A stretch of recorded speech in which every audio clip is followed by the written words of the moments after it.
அப்புறம் திமுக எம்எல்ஏவுக்கு சொந்தமான ஒரு மருத்துவ கல்லூரியில் நடைபெற்ற கிட்னி திருட்டு,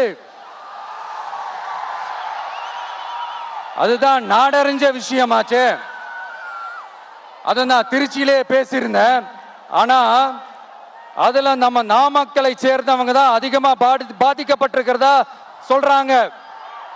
அதிலும் குறிப்பா விசைத்தறியில் பணிபுரியும் ஏழை பெண்களை குறிவைத்து அந்த கிட்னி திருட்டு நடந்திருக்குன்னு சொல்றாங்க.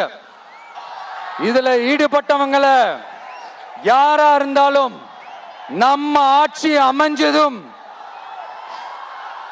கடுமையாக தண்டிக்கப்படுவார்கள். இந்த கிட்னி திருட்டுக்கு ஆரம்பம் எங்க இருக்குன்னு பாத்தீங்கன்னா கந்துவட்டி கொடுமையில இருக்கு. அதாவது விசைத்தறி தொழிலாளர்களோட வாழ்க்கை தரத்தையும் பொருளாதாரத்தையும் இந்த ஏமாற்று மாடல் திமுக அரசு மேம்படுத்தாத காரணத்தால அவங்க கிட்னி விற்கிற அளவுக்கு தள்ளப்பட்டிருக்கிறாங்க. இது எவ்வளவு பெரிய ஒரு கொடுமை! விசை தொழிலாளர்களோட வாழ்க்கை தரத்தையும் பொருளாதாரத்தையும் மேம்படுத்த தேவையான தீர்வுகளை யோசிச்சு உறுதியா எங்க தேர்தல் அறிக்கையில சொல்வோம்.